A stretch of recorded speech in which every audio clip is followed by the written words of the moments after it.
नमस्कार, welcome to Korea 247। मैं हूं प्रशांत धवन। नाउ रशिया के आज के समय जो प्रेसिडेंट है व्लादिमीर पुतिन, ये कुछ बड़ा प्लान कर रहे हैं।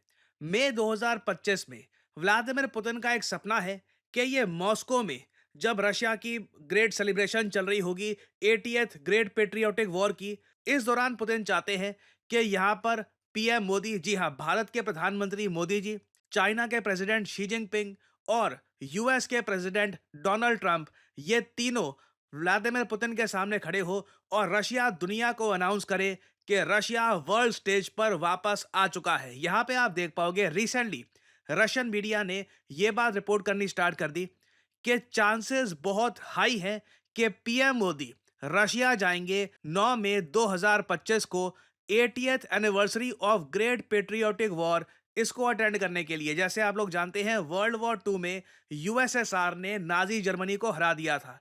तो जो जीत हुई थी ना वर्ल्ड वॉर 2 में रशियंस की, उसको सेलिब्रेट करने के लिए ये लोग हर साल सेलिब्रेट करते हैं द ग्रेट पेट्रियोटिक वॉर को। ये रशिया में एक भव्य इवेंट होता है।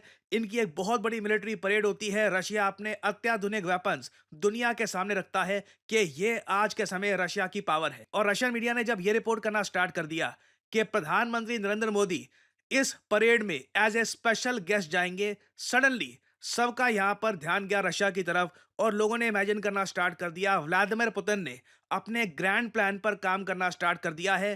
Trump, PM Modi, Xi Jinping, तीनों मॉस्को में। बट इंटरेस्टिंग बात यह है, भारत सरकार से जब पूछा गया कि रशिया की तरफ से जो ये रिपोर्ट्स आ रही है कि पीएम मोदी जाएंगे मॉस्को में इन मई 2025, क्या ये सच में होने वाला है? क्या पीएम मोदी चीफ गेस्ट बनेंगे रशिया की ग्रेट पेट्रियोटिक वॉर में? तो भारत सरकार ने अभी के लिए ये कह दिया है, फॉर द टाइम बीइंग कोई प्लान नहीं है। No visit of PM Modi to Russia planned in May, say Indian government sources. Now ये प्लान्स चेंज भी हो सकते हैं। अभी रिसेंटली डोनाल्ड ट्रंप से भी पूछा गया कि आप मॉस्को जाओगे। बात चल रही है कि शायद दुनिया की जो टॉप 4 कंट्रीज है ओवरऑल पावर के मामले में, ये सभी एक शहर में हो। व्लादिमीर पुतिन एक शो ऑफ स्ट्रेंथ दिखाना चाहते हैं दुनिया के सामने। क्या ये पॉसिबल है? तो ट्रंप ने भी ये जवाब दिया। Are you going to Moscow? There's a report out of France that you're going to Moscow on May 9th No, no, I'm to not. join President Putin. I'm not. तो अभी के लिए देखिए डोनाल्ड ट्रंप ने भी मना कर दिया है और साथ ही साथ रशियन गवर्नमेंट भी कह रही है फॉर द टाइम बीइंग अभी तो लगता नहीं है कि Donald Trump victory parade attend करने के लिए मॉस्को जाएंगे। हाँ, ट्रंप और व्लादिमीर पुतिन का एक बहुत ही बड़ा समिट सऊदी अरेबिया की कैपिटल रियाद में जरूर होगा, जहां पर यूक्रेन वॉर को खत्म करने की बातचीत होगी। वो मोस्ट प्रॉब्ली बहुत ही जल्द मीटिंग होगी, उसके बारे में डिटेल्स बाद में सामने आएंगे।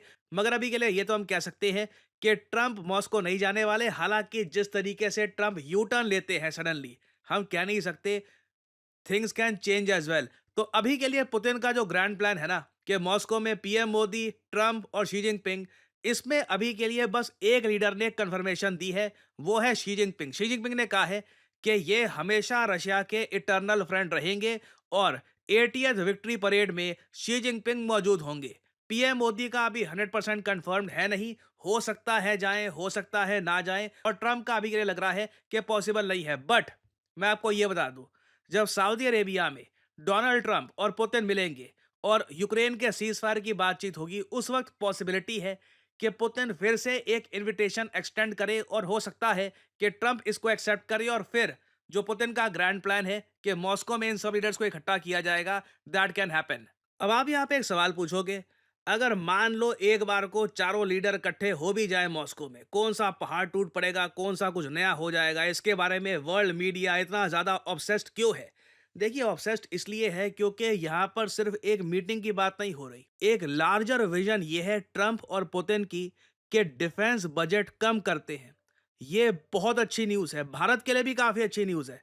चाइना मान नहीं रहा वैसे, मगर मैं कहूँगा अगर चाइना मान जाए ना, तो भारत के लिए भी हो सकती है ये बहुत अच्छी न्यूज़। रिसेंटली डोनाल्ड ट्रंप ने रशिया को प्रपोज किया कि एक काम करते हैं, अपनी जो डिफेंस स्पेंडिंग है ना, जो हमारा मिलिट्री बजट है, इसको आधा कर लेते हैं।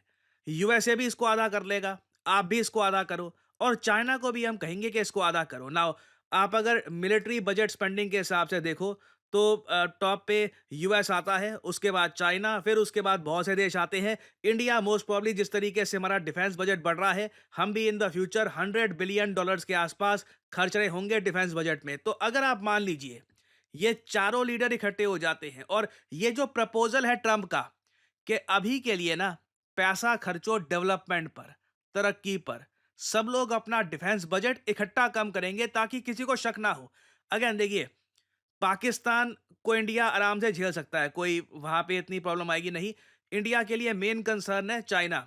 अगर चाइना अपना मिलिट्री बजट 50% कम कर देता है, that is a great news for piece. इसका मतलब ये है चाइना ताइवान में, अरुणाचल प्रदेश में जो भी एक आप कह लीजिए थ्रेट बना रहता है कि चाइना कभी कुछ कर देगा, इसके चांसेस ड्रामेटिकली कम हो जाते हैं जब आपके पास फंडिंग ही नहीं होगी, डिफेंस एक्सपेंडिचर ही आपका उतना होगा नहीं। तो इसलिए दुनिया को बहुत उम्मीद है इस सबसे। कई जियोपॉलिटिकल एनालिस्ट तो ये भी कह रहे हैं ये चारों लीडर अगर इकट्ठा आ जाए तो एक टाइप का G4 ही बन जाएगा। ग्रुप तो बनेगा नहीं G4 के नाम से, मगर दुनिया इसको G4 के रूप में ही देखेगी कि दुनिया के चार बहुत ही बड़े डिसीजन मेकर्स इकट्ठा आ चुके हैं। तो अगेन अभी के लिए लगता नहीं है कि ये मीटिंग हो सकेगी, मगर जो ये आइडिया है, जो ये कॉन्सेप्ट है कि डिफेंस एक्सपेंडिचर अभी हाफ कर लो, focus on economy, focus on growth, focus on jobs, focus on education, ये ट्रम्प का जो आप कह लो विजन है ना, ये मैं कहूंगा Nobel peace prize winning vision है। अगर ट्रम्प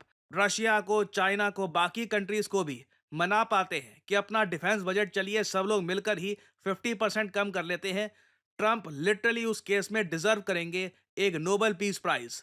और यहाँ पे मैं आप लोगों से भी पूछना चाहूंगा कि आपके हिसाब से पीएम मोदी को ये जो इनकी ग्रेट पेट्रियोटिक वॉर की सेलिब्रेशन होती है रशिया में, क्या इसको अटेंड करने के लिए जाना चाहिए? अगर मान लो ट्रंप नहीं जाते तो क्या Xi Jinping, PM Modi, Vladimir Putin तीनों को आप देखना चाहेंगे मॉस्को में? लिखेगा इसके बारे में कमेंट सेक्शन में, मैं जानना चाहूंगा आपका ओपिनियन। फाइनली मैं आपसे पूछूंगा एक सवाल। क्वेश्चन ये है कि एक देश है मिडिल ईस्ट में, ये डूब रहा है, literally this country is sinking. आपको बताना ये कौन सा देश है जिसका नॉर्थ का एरिया, उत्तर का एरिया लगातार धरती में ढस रहा है। ये है यहाँ पे आपकी ऑप्शंस, इराक, इजराइल, टर्की या सीरिया। बताइए which countries northern part is slowly sinking into earth. Recently इस पर बहुत आर्टिकल पब्लिश हुए हैं और ये जब इवेंट हो जाएगा, लिटरली मैं आपको बता दूं, मिडल ईस्ट का मैप हमेशा के लिए बदल जाएगा। तो कमेंट सेक्शन में करिएगा उत्तर। जो लोग देंगे सही आंसर, उनकी कमेंट को मैं दे दूंगा हार्ट, ताकि बाकी लोग समझ पाएं कि सही उत्तर क्या है। नाउ देखिए, अगर हम बात करें न्यू एज जॉब्स की, तो आपने एक बात नोट करी होगी, चाहे आप naukri.com पे चले जाइए, कहीं भी चले जाइए, आपको एक चीज दिखेगी कि कॉन्स्टेंटली लोग, बैंक्स, वेरियस ऑर्गेनाइजेशंस, सब लोगों को डेटा एनालिस्ट चाहिए। तो आप अगर ग्रेजुएशन कर चुके हैं, समझ नहीं आ रहा आप करियर में आगे क्या करूं, क्या मैं करूं जिससे मेरी पहली जॉब लग जाए, वर्क एक्सपीरियंस मुझको यहां पर मिले and I can finally kick start my career, data analytics can be a great option for you. आपको करना सिंपली क्या है, कमेंट सेक्शन में जाइए, यहाँ पे आपको लिंक मिल जाएगा, इस लिंक पर करिए क्लिक। और अगेन देखिए, करियर 247 का जो डेटा एनालिटिक्स का कोर्स है, ये मार्केट में किसी और कोर्स से, क्योंकि मुझे बोलना पड़ेगा मार्केट में, क्योंकि आज के समय ऐसे कोर्सेज हार्वर्ड से लेकर आईबीएम से लेकर, I mean globally data analytics is the new age job. तो बहुत सारे जो दुनिया भर में इंस्टीट्यूट्स हैं ऐसे कोर्सेज ऑफर कर रहे हैं। करियर 247 का कोर्स स्पेशल यहाँ पर इसलिए है क्योंकि पहली बात तो यहाँ पे आपको मिलती है लाइव क्लासेस। बाकी कोर्सेज में क्या होगा, प्री रिकॉर्डेड लेक्चर आपको मिल जाएंगे, टूल्स मिल जाएंगे और आपको बोल देंगे कि जाओ ये यहाँ पे एसक्यूएल, एक्सेल, पांडास, ये सब चीजें जो हैं खुद अपने आप सीखो। करियर 247 आपको देता है live classes, 260 hours of live classes. और सिंस हम लाइव क्लासेस दे रहे हैं, ऐसा नहीं है कि हम अनलिमिटेड बच्चों को एनरोल कर सकते हैं। हमारे यहाँ बैचेस बनते हैं, 100 सीट्स होती हैं उसमें एट मैक्स, उससे ज़्यादा बच्चों को हम एक बैच में नहीं डालते। तो अभी देखिए हमारा नया batch, fresh batch from class 1 start होने वाला है 8 मार्च 2025 से। एक बहुत अच्छा मौका है आपके पास अपना करियर स्टार्ट करने का एज ए डेटा एनालिस्ट। आपको सिंपली क्या करना है, इस वीडियो के यहाँ पे कमेंट सेक्शन में जाओ, यहाँ पे लिंक पर क्लिक करो, अपना नाम, ईमेल आईडी, नंबर और यहाँ पे डिस्काउंट कोड आपसे मांगेंगे, यहाँ पे PG10 डाल देना, नहीं तो बाद में आपसे ज़्यादा पैसे चार्ज किए जाएंगे इस कोर्स के लिए। Make sure to add the discount code PG10। और करियर 247 के कंसल्टेंट की तरफ से आपको कॉल आएगा, आप उनसे सवाल पूछ सकते हैं कि किस तरीके से अपना करियर आप स्टार्ट कर सकते हैं as a data analyst. So इसी नोट के साथ ये है वीडियो का अंत। Thank you for listening and as I always say may the gods watch over you.